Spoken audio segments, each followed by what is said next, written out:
Time Bogorian Podcast.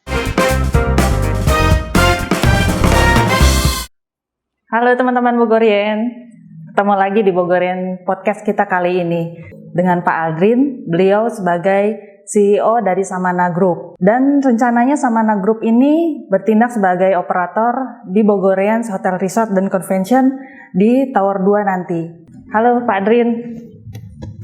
Halo Mbak Lia. Selamat pagi nih Pak. Semoga sehat selalu ya Pak. Alhamdulillah sehat. Mengenai operator yang akan berkembang nanti di Tower 2. Boleh diceritakan secara singkat nih Pak tentang latar belakang dan terbentuknya Samana ini? Sebenarnya Samana berdiri atau established di tahun 2017. Sebelumnya kami memang, saya dan tim itu adalah bekerja di industri perhotelan. Akhirnya kami membulatkan tekad karena memang banyaknya permintaan untuk membantu para investor dalam mengembangkan bisnis hotelnya. Dari situ Samana lahir, dan proyek pertama kami itu di Lombok saat itu. Boleh lebih jelas lagi diperkenalkan tentang Pak Aldrin sendiri atau Mas Al nih? Lagi trending nih Pak ya. Gitu.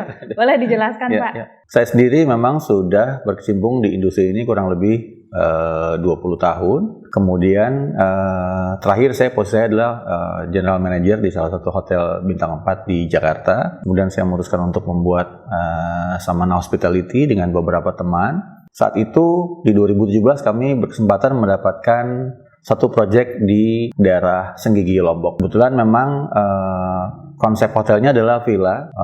Villanya menghadap langsung ke laut berhadapan dengan Pulau Bali. Untuk visi misinya dari Samana gimana Pak? Untuk visi misi sendiri, kalau visinya sebenarnya kami coba untuk membuild satu konsep, yaitu kami padukan antara tradisional dengan modern. Kami percaya bahwa konsep ini bisa membawa sesuatu karakter daripada Samana dalam membuat satu konsep untuk membantu investor ataupun untuk dijual terhadap para turis, baik itu turis lokal maupun turis mancanegara. Kemudian kalau untuk misinya sendiri, kami percaya bahwa dengan membuat lifestyle brand yang simple namun unik, ini juga bisa memberikan suatu hasil yang positif, artinya terhadap para customer, pada klien atau terhadap para tamu yang akan menginap di hotel-hotel yang di bawah manajemennya Samana. Sehingga pada saat tamu-tamu senang tinggal di sini, mereka akan kembali lagi dan itu akan menimbulkan satu positif finansial. Tahun 2020 kemarin kita mengalami krisis pandemi COVID-19 yang berhubungan dengan MICE, wisata, hotel. Di tahun 2021 ini perhotelan, MICE, wisata akan seperti apa ya? Di saat krisis atau saat pandemi kemarin di tahun 2020 yang sampai saat ini pun juga masih berlangsung, bisnis perhotelan yang memang sangat terpukul menurut saya, sehingga memang kota-kota destinasi walaupun hotel-hotel bisnis itu semua kena dampaknya, baik dari Bandung, Jogja, Bali, termasuk hotel-hotel yang ada di seluruh Indonesia, bahkan di dunia. Banyak juga hotel-hotel yang tutup, bahkan mereka merumahkan banyak karyawannya. Kemudian ada juga yang menerapkan setengah mereka dirumahkan, yang setengah masih diaktifkan, dan itu masih dibikin secara bergantian, dan itu masih terjadi sampai hari ini. Tapi kabar baiknya sebenarnya sejak 2 bulan sebelum tutup tahun di 2020, contohnya adalah Kota Bogor. Itu hotel-hotel yang ada di sekitar yang ada di Kota Bogor, khususnya di Ring 1 Kebun Raya, itu mereka sudah bisa meraih tingkat hunian atau okupansi itu di angka 60-65%. Artinya di sini terlihat atau terbaca bahwa perekonomian sudah mulai menggeliat. Artinya dari Presiden Jokowi sendiri sudah mewajibkan terhadap orang-orang di pemerintahan ataupun di market segment government untuk mulai memakai hotel. Selain itu segmen market juga yang mungkin cukup tinggi peningkatannya adalah dari individual atau dari family. Jadi memang kalau kita lihat di Bogor ini sendiri, meeting sudah mulai, walaupun belum seperti tahun lalu. Dan kalau di weekend, karena memang Bogor juga adalah salah satu tujuan destinasi wisata, pun terlihat semakin ramai. Walaupun memang saat ini belum kembali 100%, artinya bertahap. Dan saya meyakini bahwa setelah nanti vaksin ini dari pandemi ini sudah mulai diberikan terhadap masyarakat, saya yakin berangsur-angsur kondisi ini insya Allah bisa pulih kembali gitu. Dan artinya kalau di industri pariwisata atau di perhotelan sendiri, saya yakin perlahan akan mudah-mudahan bisa kembali ke keadaan normal. Gitu. Normal ya Pak ya, amin ya Pak ya. Amin, ya. amin. Kalau untuk okupansinya sendiri yang normalnya gitu? Karena di sini saya represent Kota Bogor, saat ini Kota Bogor untuk hotel-hotelnya itu yang terutama yang berada di daerah Sentul ataupun di Kota Bogor sendiri yang kurang lebih ada di seputaran Kebun Raya. Dari data yang saya dapat, okupansi sudah mencapai di angka 65-68%. Walaupun dari setiap hotel berbeda-beda ya Mbak ya. Tapi secara keseluruhan dari total okupansi setiap hotel kalau dibagi dengan jumlah hotelnya sendiri mungkin sudah mencapai di angka 68%. Ya, itu untuk tingkat huniannya sudah lumayan walaupun kalau sebelum pandemi okupansi masih bisa meraih di angka 75 sampai dengan 78%. Kalau boleh tahu Samana udah mengelola di mana aja nih Pak? Setelah di Lombok itu sendiri kami berkesempatan mengelola hotelnya Muhammadiyah itu di Malang. Kemudian dari Malang kami mendapat kesempatan juga untuk mengelola sebuah hotel di daerah Bayah, Banten. Kami juga mengelola 2 hotel di Bali, itu di daerah Ubud. Yang satunya Hotel Bintang 2, yang satunya Hotel Bintang 1. Kebetulan hotelnya berdekatan.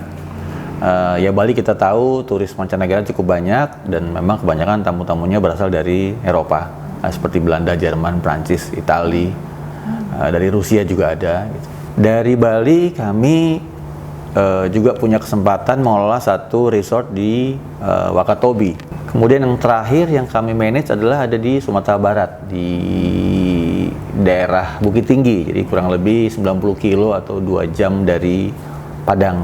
Dari tiap-tiap hotel yang dijalankan dari Samana itu, Pak, supaya nyaman pendatang itu biasanya promosinya seperti apa? Sebenarnya kalau kita bicara promosi itu ada 2 tipe. Ada promosi yang memang kita direct selling, contohnya kita melakukan sales call. Walaupun ini masih cara-cara konvensional, tapi ini masih sangat ampuh dan terbukti bahwa dengan mendatangkan tamu langsung itu sehingga kita bisa langsung berkomunikasi dengan klien. Setelah itu baru kita akan undang ke hotel. Nah, konsepnya adalah seeing is believing, bahwa kalau melihat langsung mereka akan lebih sure ya, lebih pasti. Kemudian yang kedua adalah dengan melakukan promo lewat online atau sekarang lagi trennya sosial media. Contohnya ya di Instagram ataupun di Facebook. Malah mungkin sekarang juga udah ada TikTok juga ya gitu. Jadi ini sebenarnya dengan adanya medsos memang sangat terbantu sekali pada saat kita melakukan promosi, sehingga mudah sekali melakukan kegiatan yang bisa langsung viral atau dikenal banyak orang gitu. Jadi membuat orang penasaran untuk datang gitu. Nah, kebetulan kan kita di Bogorians Hotel Resort Kota Bogor. Ya. Seoptimis apa nih Pak supaya kita lebih bergairah lagi nih untuk menjual yang ada di Tower 2 nanti gitu? Menurut saya, Bogor sendiri adalah kota destinasi wisata. Boleh dibilang kalau untuk market Jabodetabek, salah satu pilihan yang sangat mereka suka adalah Kota Bogor. Biar gimana Kota Bogor magnetnya adalah Kebun Raya.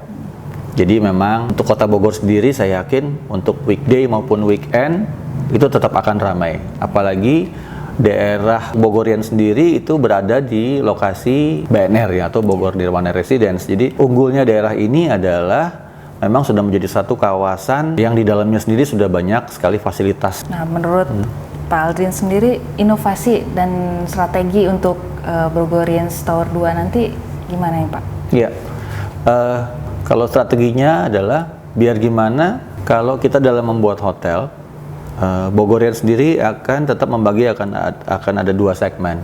Jadi kalau kita bicara weekday, Senin sampai Jumat, tentunya kita akan memiliki banyak sekali meeting room. Rencananya itu kita akan memiliki kurang lebih 28 meeting room, terbagi menjadi 2 tipe. Kita punya meeting room yang range-nya menengah, itu kurang lebih ada sekitar 25 meeting room. Jadi ada 5 di Tower 1 dan 20 di Tower 2. Kemudian kita juga punya junior ballroom, itu ada 2. Keduanya ada di Tower 2 dan 1 grand ballroom itu ada di Tower 2 juga.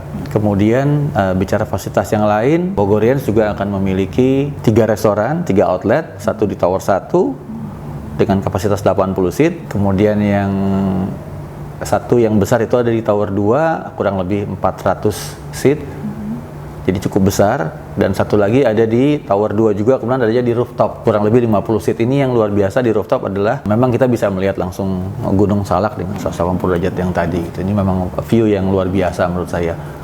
Kemudian fasilitas lain, selain resto, meeting room, Bogorians juga akan memiliki gym, spa, kemudian kita juga ada minimarket nantinya, sehingga tamu nanti pada saat check-in di sini nggak perlu jauh-jauh untuk belanja keluar, mereka cukup datang ke minimarket yang ada di Bogorians. Bogorians juga dilengkapi dengan 2 swimming pool, yang satu ada di lantai dasar, kemudian satu lagi juga ada di rooftop. Saya kira ini juga jadi salah satu strength point atau kekuatan Bogorians.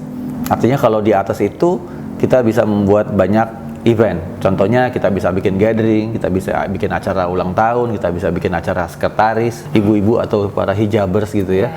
Emak-emak lah ya. Iya, emak-emak gitu. Kalau kita bicara bisnis, 1 bulan ada 30 hari. Jadi bagaimana dalam 22 hari ini, artinya di weekday itu, kita bisa menghidupkan MICE itu sendiri terhadap beberapa segmen yang ada, yang biasanya menggunakan ruang meeting. Contohnya government atau pemerintahan. Ada lagi korporasi, biasanya 2 segmen ini yang kuat untuk bisa tamu-tamu yang akan datang untuk bisa menggunakan meeting room. Sehingga dengan pilihan begitu banyak meeting room yang dimiliki oleh Bogorians, ini juga jadi salah satu untuk bisa mendapatkan revenue yang lebih besar lagi. Kalau sudah weekend, Bogorians seharusnya diisi oleh market family atau individual gitu. Ada pesan-pesan khusus nggak nih Pak untuk mengenai pariwisata yang bisa mengundang investor-investor yang di luar sana untuk bergabung di Bogorians Tower 2 nanti Pak? Saya kira untuk para calon investor ini adalah kesempatan yang sangat baik untuk bisa berinvestasi di Bogorians. Kenapa? Karena Bogorians memang memiliki fasilitas yang mungkin sedikit berbeda dari hotel yang lain. Ya, maksud saya kita memiliki 28 meeting room. Artinya kalau bisnis kita baik, okupansi kita tinggi, untuk para investor akan mendapatkan profit sharing juga bisa lebih maksimal dengan apa yang dimiliki oleh Bogorians itu sendiri.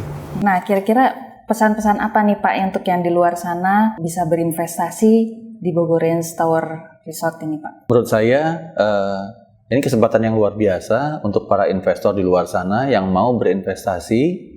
Karena apa? Karena Bogorians sendiri memang dilengkapi dengan banyak sekali fasilitas yang sudah saya sebutkan tadi. Contohnya kita akan memiliki 25 meeting room termasuk 3 ballroom. Kemudian kita juga dilengkapi dengan swimming pool. Ada 2 swimming pool, 1 di bawah dan 1 di rooftop. Kemudian kita juga akan memiliki 3 outlet atau 3 restoran, 1 di Tower 1 dan 2 di Tower 2. Bahkan restoran yang 1 dengan kapasitas 400 seat. Jadi ini akan cukup besar. Itu seperti all day dining. Kemudian fasilitas pendukung kita juga akan punya spa, kita juga akan punya gym, kita juga akan punya minimarket sehingga tamu-tamu yang minat nggak perlu pergi keluar daripada hotel. Di samping itu, fasilitas pendukung yang ada di kawasan BNR sendiri menurut saya juga sudah cukup lengkap. Ada jungle di sini, jungle water park. Kemudian ada restoran rumah air yang sudah cukup dikenal juga, terkenal dengan masakan Sundanya. Kemudian ada juga The Foyer, itu tempat orang untuk selfie-selfie lebih buat anak-anak kekinian. Di samping memang jalan yang cukup lebar, sangat hijau sekali, sangat asri, dan yang luar biasa adalah pemandangan 180 derajat Gunung Salak. Jadi saya optimis bahwa Bogorians ini akan profitable untuk teman-teman. Oke teman-teman Bogorian, demikian bincang-bincang kita dengan Pak Aldrin selaku CEO dari Samana Group. Lain kali kita ketemu lagi di Bogorian Podcast berikutnya. Sampai jumpa. Dah.